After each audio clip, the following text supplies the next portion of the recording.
بسم اللہ الرحمن الرحیم۔ شروع اللہ کے پاک نام سے جو بڑا مہربان اور نہایت رحم کرنے والا ہے۔ ایک شخص نے غلام خریدا تو غلام نے مالک سے کہا، اے میرے آقا، میں آپ کا غلام ہوں، پر میں آپ سے 3 شرطیں چاہتا ہوں۔ مالک نے کہا، وہ کیا؟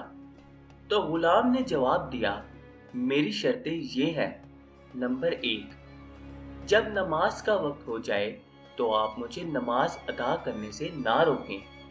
نمبر 2، آپ مجھ سے دن میں جو چاہیں خدمت لیں، لیکن رات میں مجھے اپنی خدمت میں مشغول نہ رکھیں۔ نمبر 3، مجھے رہنے کے لیے ایسا کمرہ دیں جس میں میرے علاوہ کوئی اور نہ آئے۔ مالک نے کہا، تمہاری تینوں شرطیں مجھے منظور ہیں، ان کمروں میں سے جو چاہو اپنے رہنے کے لیے پسند کر لو۔ غلام نے سب کمروں کا جائزہ لیا اور ان میں جو سب سے خراب کمرہ تھا اسی کو پسند کر لیا۔ آقا نے پوچھا، تم نے یہ خراب کمرہ پسند کیوں کیا جبکہ اس سے بہتر کمرے موجود ہیں؟ غلام نے کہا، آقا آپ کو معلوم نہیں کہ خراب گھر اللہ تعالیٰ کی یاد سے بہتر ہو جاتا ہے۔ چنانچہ وہ غلام دن میں آقا کی خدمت کرنے لگا اور رات میں اس کمرے میں رہنے لگا۔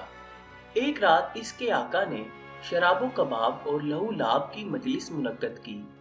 جب آدھی رات ہوئی اور اس کے دوست احباب چلے گئے تو وہ اپنے گھر کا جائزہ لینے لگا۔ جب وہ گھومتا ہوا غلام کے کمرے کے پاس پہنچا تو دیکھا کہ کمرہ روشن ہے، اس میں نور کی ایک قندیل لٹکی ہوئی ہے اور غلام سر سجدہ میں رکھ کر اپنے پروردگار سے اس طرح مناجات کر رہا ہے، اے میرے پروردگار، تو نے دن میں مالک کی خدمت میرے ذمہ واجب کر دی ہے، اگر مجھ پہ یہ ذمہ داری نہ ہوتی تو میں شب و روز تیری عبادت میں مشغول رہتا۔ اے میرے رب، میرا عذر قبول فرما لے۔ مالک رات بھر اس کی طرف دیکھتا رہا۔ جب صبح ہوئی تو قندیل بجھ گئی اور کمرے کی چھت پہلے کی طرح ہموار ہو گئی۔ وہ واپس لوٹا اور اپنی بیوی کو سارا ماجرا سنایا۔ جب دوسری رات آئی تو وہ مالک اپنی بیوی کو لے کر غلام کے دروازے پر پہنچا۔ اندر دیکھا تو غلام سجدے میں تھا اور نورانی قندیل روشن تھی۔ وہ دونوں میاں بیوی غلام کے دروازے پر کھڑے رہے اور پوری رات اسے دیکھ دیکھ کر روتے رہے۔ جب صبح ہوئی تو انہوں نے غلام سے کہا، ہم نے تجھے اللہ تعالیٰ کی رضا کی خاطر آزاد کر دیا ہے تاکہ تو فراغت سے اس کی عبادت کر سکے۔ پھر اسے رات کا واقعہ بتایا۔ غلام نے جب سارا ماجرا سنا تو دونوں ہاتھ آسمان کی طرف اٹھا کر عرض کیا، اے صاحب راز، راز ظاہر ہو گیا۔ اب اس راز کے ظاہر ہونے کے بعد میں زندگی نہیں چاہتا، لہٰذا میری روح قبض کر لے۔ اتنے میں وہ گرا اور اس کی روح کف سے انصری سے پرواز کر گئی۔